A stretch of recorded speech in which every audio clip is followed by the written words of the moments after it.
Hola, ¿qué tal? Vamos a arrancar este video, el test de la figura humana, el test de Macover, con la siguiente frase: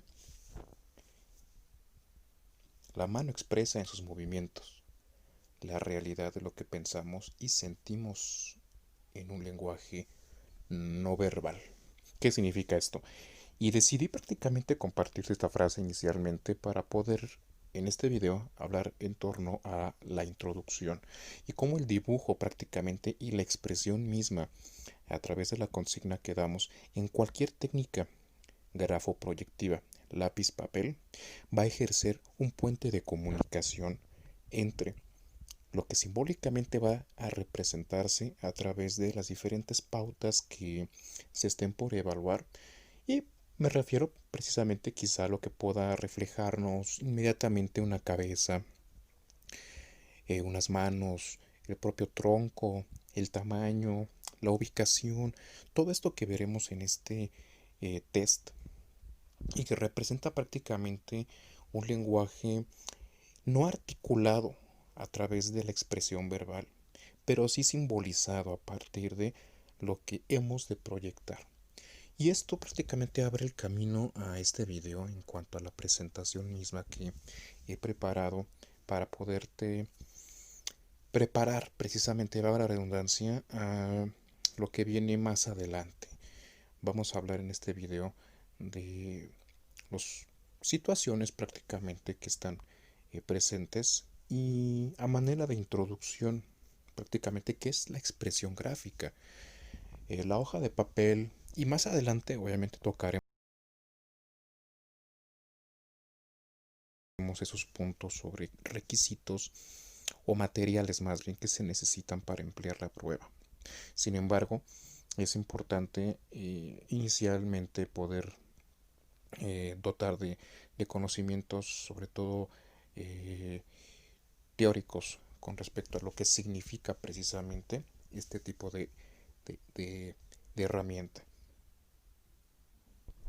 Y lo que podemos decir de manera inicial y compartirte un poco también experiencias que he tenido en el campo de la evaluación infantil, a diferencia de la evaluación de adolescentes y de la evaluación, por ejemplo, de adultos. Todos hemos de expresar prácticamente a nivel gráfico situaciones prácticamente que hemos de alguna otra manera almacenado tiempo atrás, y que con el paso del tiempo, en el caso de los jóvenes, adolescentes y adultos, prácticamente se evocan, se proyectan de alguna otra manera en el momento mismo en el que el sujeto es evaluado. Entonces el hombre se expresa, y lo hemos hecho a través de todo el tiempo, y que antes de utilizar la escritura, el hombre se expresó mediante dibujos cuando fue pequeño o cuando fuimos pequeños, lo que acredita la concepción de que el gráfico constituye un modo de expresión universal. Existe prácticamente por necesidad, no de manera consciente sino expresiva, el mecanismo de proyección, y basta con que le demos a un pequeño, a un bebé, y me refiero a bebés, no bebecitos chiquitititos, me estoy refiriendo prácticamente a pequeños, a bebés en este caso, eh, la, el utensilio, y no porque haya una consigna. Basta con que le demos, por ejemplo, a bebés un poquito ya más grandes, un algo para que puedan expresar sin que venga de por medio la palabra bebé expresa. El bebé finalmente lo que hace es expresar a través de sonidos no articulados que tengan un significado concreto, señales de satisfacción de propias necesidades, que en este caso son inmediatamente y puramente fisiológicas: hambre, sed, sueño. Y esto equivale a poderse comunicar con el entorno a través de el llanto, lo que significa que ya hay un modo importante aquí de poder comunicarse con el exterior, y aún no hay la necesidad incluso de poder incluso pues hablarlo, poderlo verbalizar. Si bien es cierto que la población humana está preparada y diseñada para articular ideas orales y escritas, no nacemos precisamente sabiendo hablar y ni mucho menos escribir y menos leer. Esto ya viene más adelante con la preparación y madurez necesaria a través de nuestro cerebro. Pero mientras tanto nos comunicamos con el exterior a través de gestos, posturas, a través de un lenguaje no verbal. Lo que significa, por ejemplo, que los pequeños han de expresar también sus propias necesidades y la forma de poder enfrentar el mundo, de elaborar ese tipo de conflictos por los cuales se está atravesando. Conflictos me refiero no porque el ambiente sea conflictivo, sino conflictos propios del desarrollo.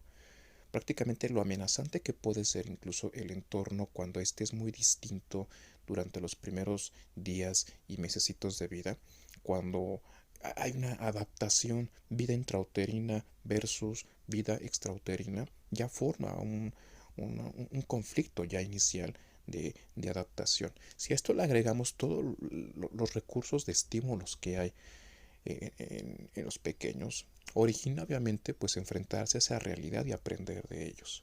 Si a esto le agregamos ya un poco más, sí, lo conflictivo que puede ser el ambiente cuando hay poca estimulación, poca atención, hay disfunción en cuanto a la comunicación, en cuanto al cuidado, etcétera, etcétera. Obviamente ya es más conflictivo de lo que de por sí ya lo es. Sin embargo, si el pequeño vive en un ambiente adecuado, aún así siempre existe un reto, obviamente, para poder sobrellevar situaciones que no comprende. Y la necesidad incluso de expresarlo a través del dibujo y a través de los juegos es una forma importante de poder revivir y resignificar lo que aún no puede comprender. De ahí que exista la necesidad de poder garabatear. Aún no podemos decir que sea un dibujo estructurado, sino es un dibujo prácticamente que simboliza prácticamente su desarrollo y simboliza lo que está incluso viviendo en el entorno. De ahí entonces que la comunicación a través del dibujo sea una expresión muy primitiva por medio de la especie humana y que signifique tanto y que sea muy significativo para poder comunicarse hacia el exterior. Entonces, este es un dato muy histórico, lo quiero compartir precisamente para que podamos comprender cómo en la vida adulta, en la vida joven, por ejemplo, adultos o niños ya superada la edad de 6 o 7 años, por ejemplo, ya pueden incluso expresar algo ya más concreto y algo ya más articulado. De tal manera que entonces eh, el evaluar precisamente a una persona, digámoslo ya adulto, por ejemplo, ya tiene prácticamente mayor capacidad de poder establecer una comunicación tanto oral como escrita, pero aún sigue algo muy latente.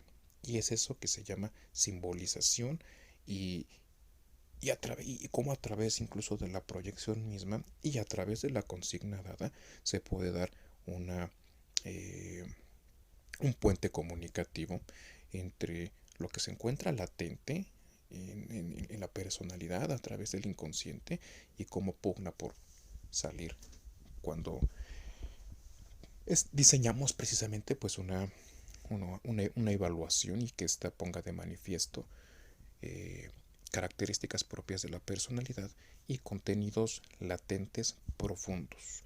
Significa entonces que con esta herramienta podemos profundizar en aquello que no necesariamente se va a verbalizar desde el punto de vista de la conciencia, lo cual genera, por ende, ya un alto valor significativo de investigación y por ende de exploración. Y mira, por ejemplo, pedirle a un sujeto que dibuje una persona es proponerle la realización de una tarea que no resulta costosa por cuanto está familiarizado con la utilización de lápiz, goma, papel y la experiencia de haber realizado alguna vez dicho dibujo. Obviamente, a menos de que sea un dibujante profesional o una persona que se dedique precisamente al diseño como tal, sabemos que pueda estar muy familiarizada con el dibujo.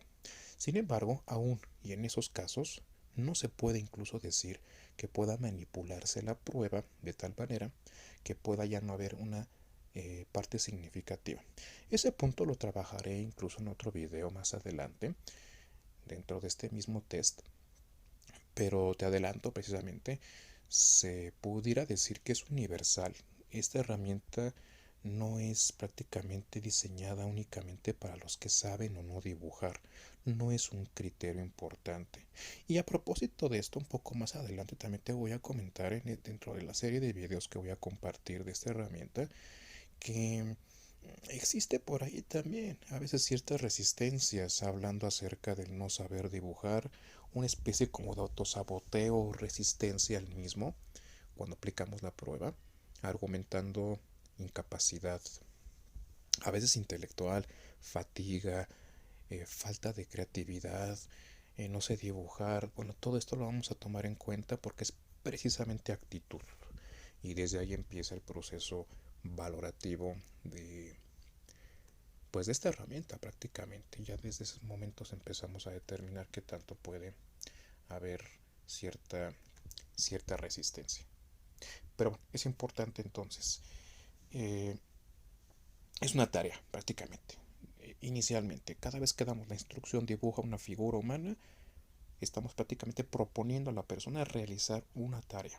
Y a partir de esa tarea, ver obviamente el esbozo y cómo se va construyendo. ¿Qué es lo interesante de las interpretaciones de este tipo de herramientas? El dibujo de figura humana entonces nos permite conocer cómo se siente el sujeto en el medio ambiente en el que interactúa. ¿Cómo interactúa? ¿Cómo es su percepción respecto de sí mismo?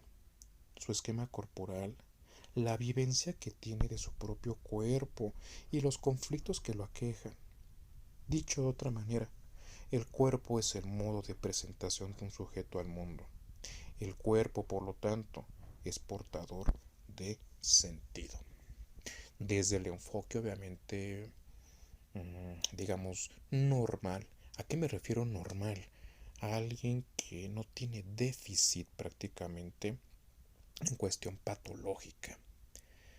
Aquel que, por ejemplo, su esquema corporal al momento de dibujarse se dibuja completo, tal cual se siente. Hay algunos factores que vamos a ver más adelante, por ejemplo, cómo los deprimidos eh, se conciben incluso incompletos. Algo falta en los dibujos, están incompletos, carecen de detalle. Eso es el dibujo de un deprimido. Pero pregúntale también al deprimido cómo se siente y verbalmente diría que algo le falta. Se siente incompleto, se siente sin ganas. De tal manera que hasta la presión del dibujo se puede ver muy tenue. Se siente pequeño, con baja energía. El tamaño probablemente también del dibujo pueda verse afectado por el modo en cómo la persona se siente. De tal manera que estamos proyectando nuestro modo de sentir, nuestra vivencia, nuestra personalidad y esquemáticamente hablando, la propia forma de reconocerse tal cual es la forma incluso como me expreso a nivel simbólico en el dibujo. De tal manera que se va volviendo interesante este tipo de herramienta porque pues nos comunica precisamente lo que la persona a veces es incapaz de poder reconocer de sí misma. O bien reconoce pero no la acepta. O bien reconoce pero no quiere que nos enteremos. De tal manera que se vuelve interesante poderlo analizar porque en muchas ocasiones y para algunos criterios importantes de evaluación es importante considerar cuándo y en qué momento la persona se inhibe de poderse representar tal cual es. Y vale la pena comentar que todos tenemos características que aquejan un tanto nuestros propios complejos, nuestros propios fantasmas, lo que implica poderlos anular, negar o reprimir, entre otros mecanismos de defensa que se puedan activar. De tal manera que con este tipo de herramientas podemos identificar, sí, lo acabo de comentar, la personalidad, pero también más allá de ello es cómo funciona prácticamente la persona en torno al ambiente que le rodea. Porque hay que recordar, también somos seres prácticamente diseñados para poder interactuar. Somos seres que necesitamos incluso podernos adentrar en un mundo con otro tipo de personas y poder interactuar. Y aquí prácticamente lo que se pone de manifiesto en la hoja de papel es cómo incluso se da ese tipo de intercambio a nivel social, entre muchos factores más. Desde luego que te concentras más en la evaluación propia del evaluado, pero también a nivel social, cultural, grupal, laboral, conyugal, fraternal, etcétera, etcétera. Ver cómo incluso interactúa tu evaluado, tu paciente, tu alumno, tu candidato, como lo quieras manifestar, a nivel individual, social, grupal. Bueno, seguimos con la introducción aún y vale la pena comentar lo siguiente. El sujeto humano se constituyó como tal a partir de las primeras experiencias en el vínculo materno, experiencias que fueron dando significación y sentido a sus primeros reclamos, o sea, necesidades, a partir de los cuales el cuerpo, con su tensión de necesidad y búsqueda de satisfacción, comienza un proceso de libidinización. O sea, es a partir precisamente de la teoría psicoanalítica que propone que el ser humano prácticamente necesita por subsistir, por adaptación, poder demandar hacia el exterior, satisfacer sus propias necesidades. Y es precisamente las experiencias que quedan de los primeros vínculos que hay, sobre todo con la figura materna, lo que genera precisamente el poderse identificar a partir de ella. Y es entonces cuando hay una clara identificación, y si parto esta figura en dos, podemos incluso ya estar hablando de dos personas totalmente distintas. Claro está, dentro del desarrollo mismo, el bebé muy pequeñito no puede aún sentirse prácticamente indistinto, es aún dependiente desde el punto de vista biológico. Y cuando deviene ya una parte del un yo, este yo permite incluso poder diferenciar mundo interno y mundo externo. Pero ya queda una reminiscencia muy importante de identificación. Es a partir de la figura materna como este bebé va a empezar a identificarse y va a empezar incluso a ser más independiente y autónomo. Lo que significa precisamente que en situaciones de investigación muchas veces podemos identificar personas ya adultas muy codependientes del medio ambiente cuando precisamente en sus etapas de primeros vínculos no logró prácticamente poderse separar de este vínculo. Al no separarse prácticamente no hay identificación como tal de quién es él con respecto a los demás, lo que en términos patológicos puede generar incluso psicosis graves o en términos normales, funcionales, una persona neurótica prácticamente muy dependiente del medio. Y claro está, cuando vienen las evaluaciones de este tipo, logramos identificar mucho ese tipo de dependencias. ¿Cómo? Lo veremos más adelante, pero te adelanto un poco. Figuras, por ejemplo, del lado izquierdo. ¿A qué me refiero con el lado izquierdo? Viendo de frente la hoja de papel, podemos incluso identificar que la mayoría de las figuras que se dibujen del lado izquierdo, viendo de frente la hoja de papel, están todavía muy vinculadas a este proceso inicial, lo que significa dependientes, no son autosuficientes prácticamente y necesitan siempre un marco de referencia para poderse mostrar a el mundo.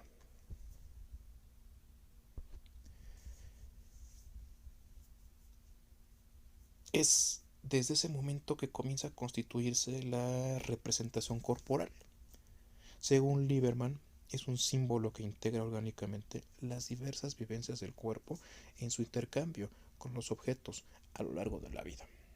Es por eso que Macover retoma muchos tipos de estudios para considerar que a partir de la representación corporal, cuando un sujeto se dibuja, es tanto como poder simbólicamente representar a través de las diferentes pautas como son la cabeza, el cuello, el cuerpo en total, las piernas, etcétera, etcétera, como existen ese tipo de vivencias ya eh, simbólicamente representadas y cómo, por ejemplo, estas a su vez cuando se dibujan ya tienen prácticamente cabida el acceso a lo simbólico y cómo la persona lo está representando a partir de ese tipo de experiencias ya de intercambio con los diferentes objetos que hemos tenido a lo largo de la vida. Entonces, si es como, por ejemplo, decir que una cabeza, por ejemplo, al representar nuestro centro de control del orgánico a través de todo el cuerpo, en donde se encuentra principalmente en nuestro cerebro y nuestro sistema nervioso central, es el control mismo de la personalidad. Entonces encontrar pequeñas cabezas o cabezas muy grandes o cabezas incluso mal hechas, mal trazadas, nos está indicando prácticamente que las experiencias mal vividas de esta persona están concentradas prácticamente a nivel de pensamiento.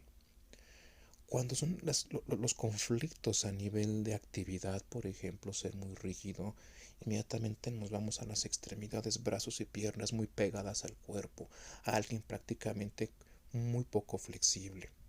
Cuando estamos hablando prácticamente de alguien muy hiperactivo, alguien que no se queda quieto, que es lo opuesto, pues podemos reflejarlo prácticamente en figuras haciendo alguna actividad como corriendo o caminando, por ejemplo. La forma típica de representarse en estados de extrema pasividad y depresiones ya profundas, regularmente las personas suelen hacerlo cuando dibujan con los ojos cerrados, acostadas, durmiendo, por ejemplo.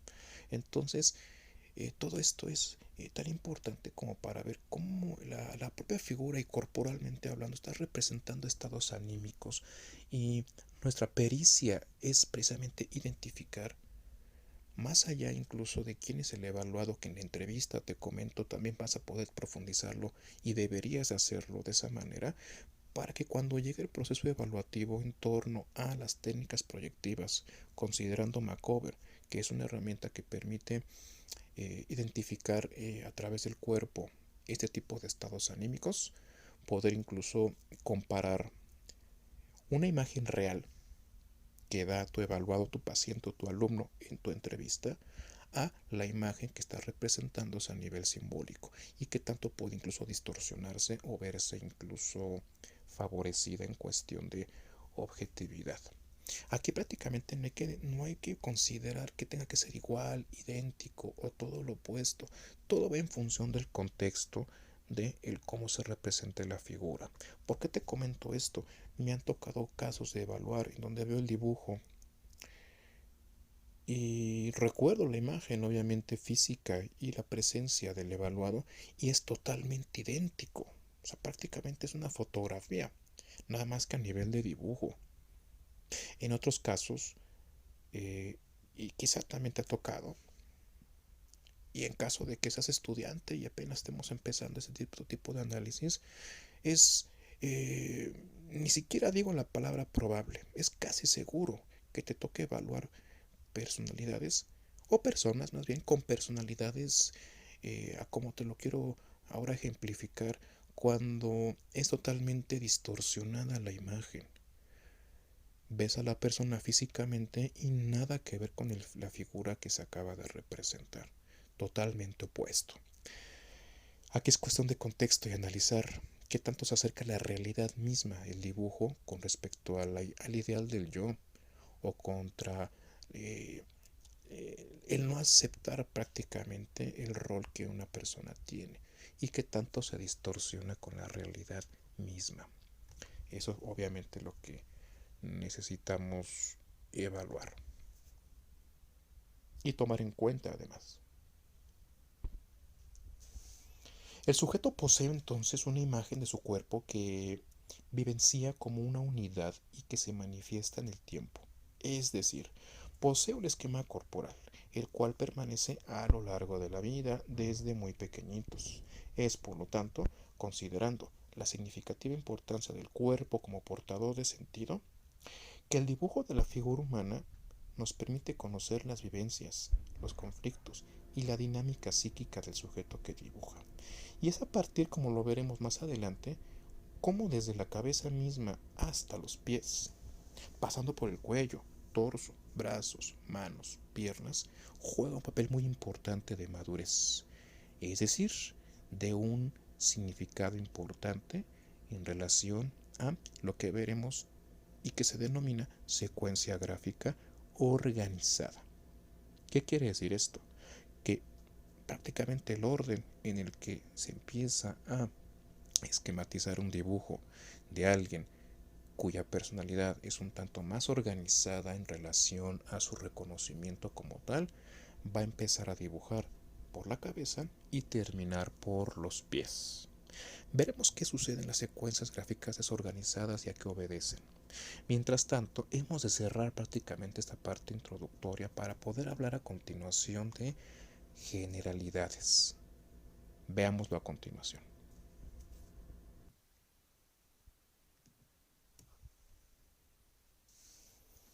Bueno, la parte de generalidades.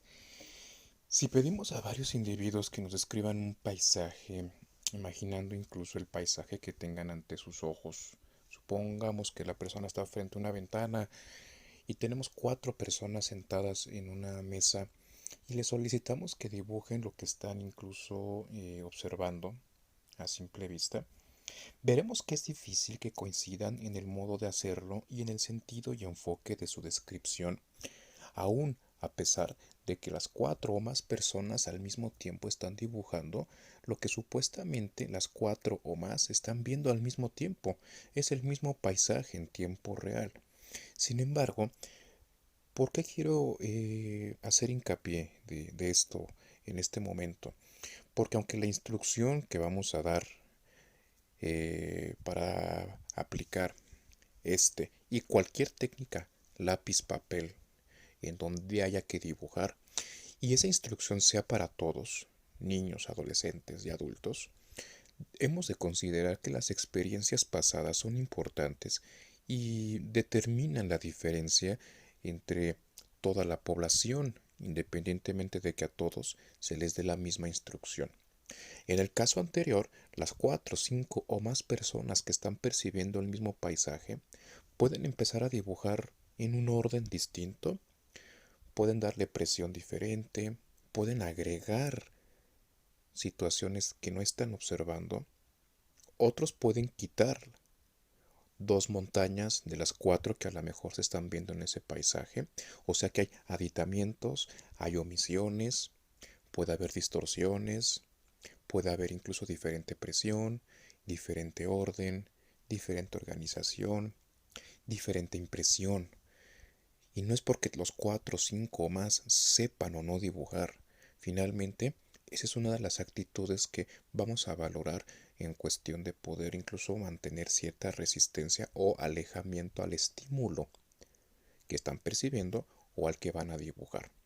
Entonces, esto equivale a que todos los dibujos, aunque sean algo parecidos, vamos a encontrar notables diferencias al momento de poder trabajar y abordarlo en este test.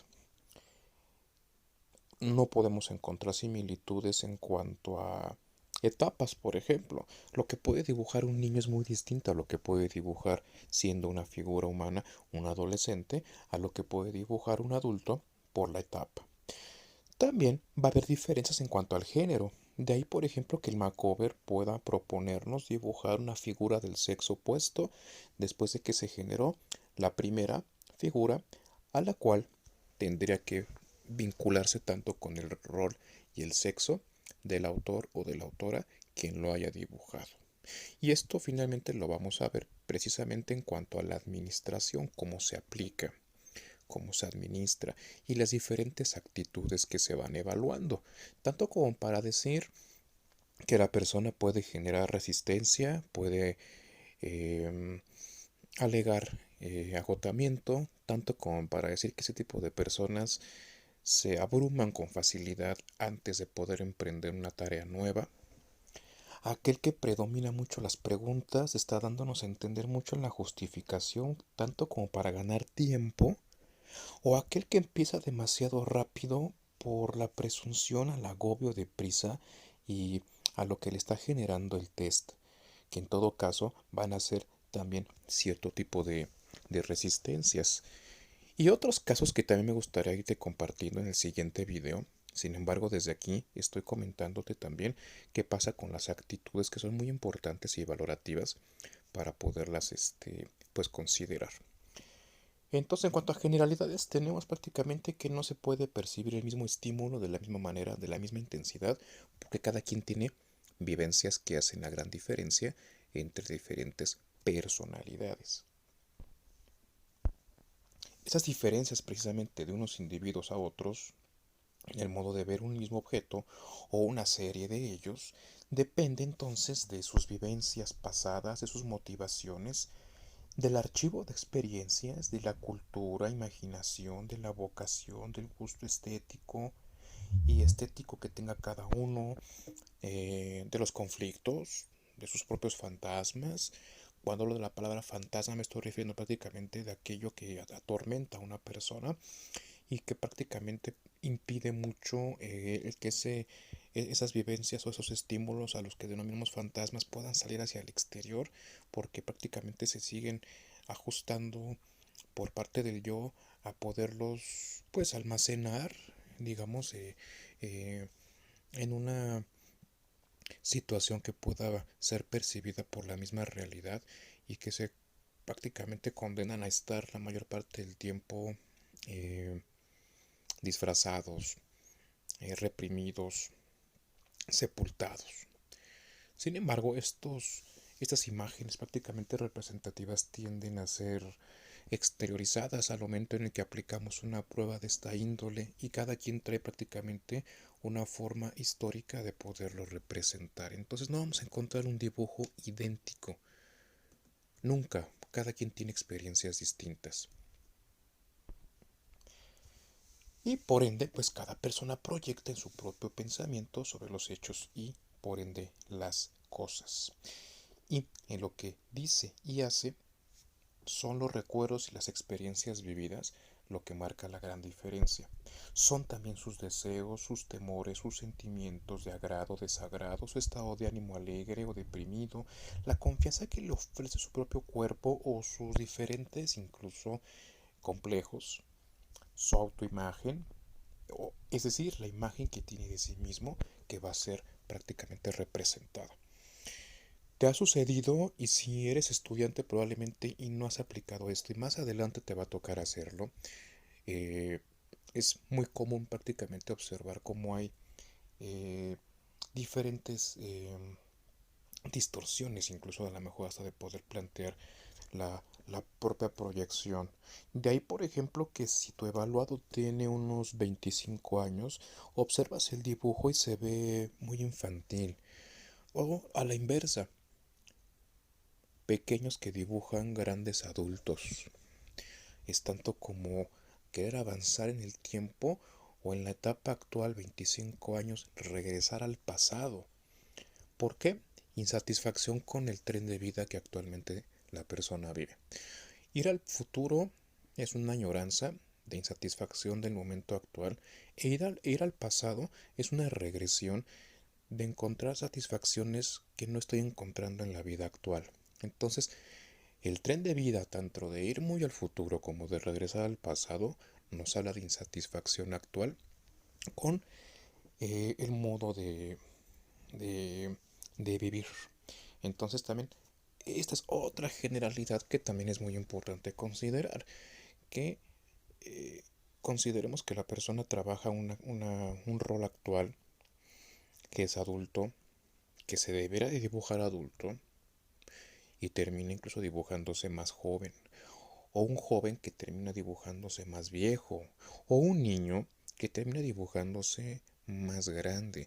¿Qué expectativa hay que cuestionarse? Estamos evaluando con la que el evaluado está esperando avanzar muy rápido, regresar, y este tipo de tiempos son muy importantes.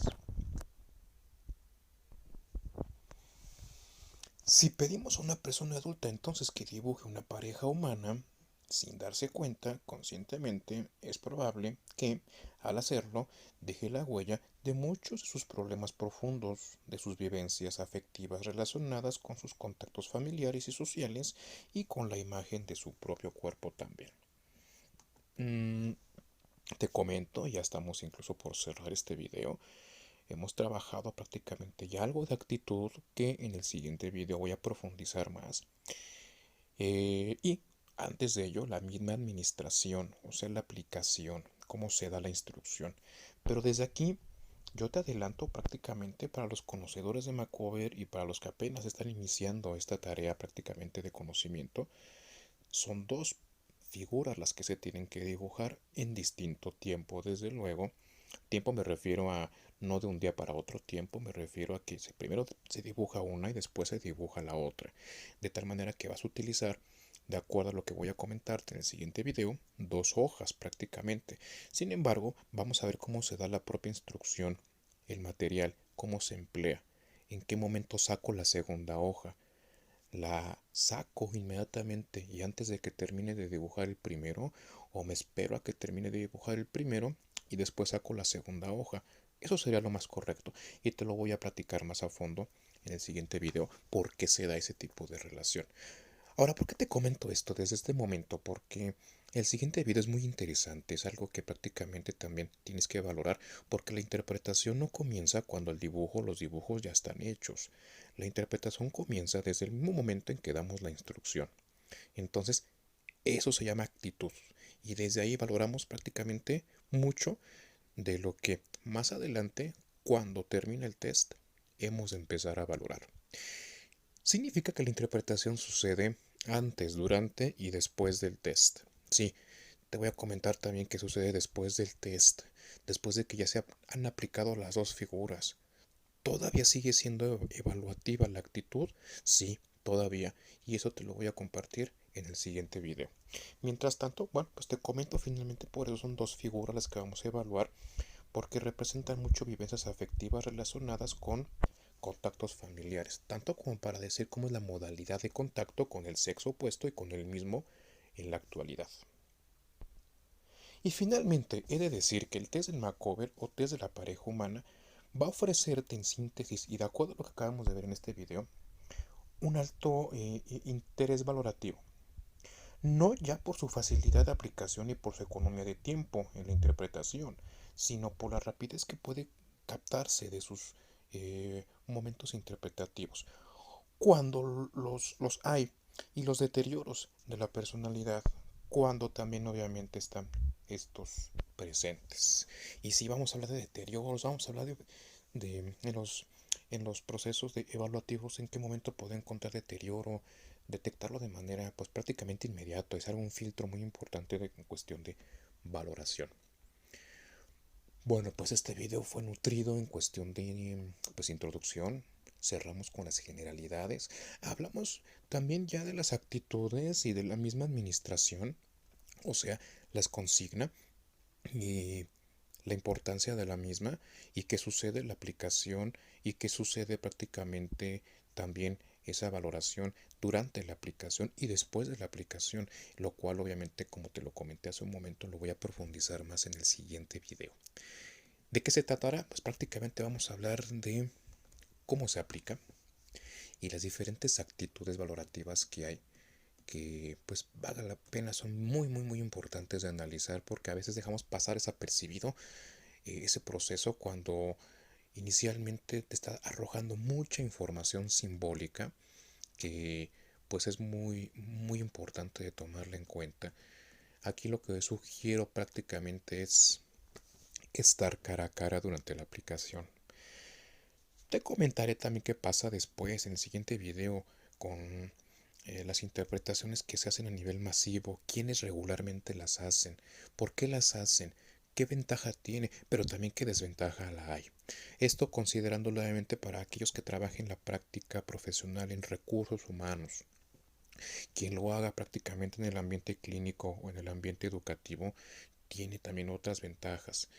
El poderlo aplicar de manera individual, a eso me refiero. De hecho, es como está diseñado precisamente para aplicarse cara a cara. Pero bueno, hablaremos prácticamente de esos conceptos más adelante y por qué algunas empresas o instituciones lo hacen de manera masiva. ¿Cuál es el propósito? No está mal, pero en base a ese tipo de criterios hay ciertos tips que voy a brindarles para poder incluso controlar mejor la población y segmentar mejor nuestros indicadores, aun cuando se está aplicando de manera masiva. Pero siempre, en síntesis, lo que yo sugiero siempre es aplicarlo de manera cara a cara.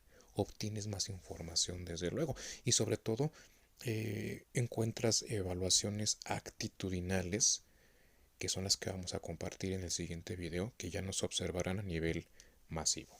Bueno, pues de mi parte ha sido todo. Cerramos este video. En el siguiente, bueno, ya trabajaremos esto que te acabo de comentar y espero tus comentarios. Muchas gracias.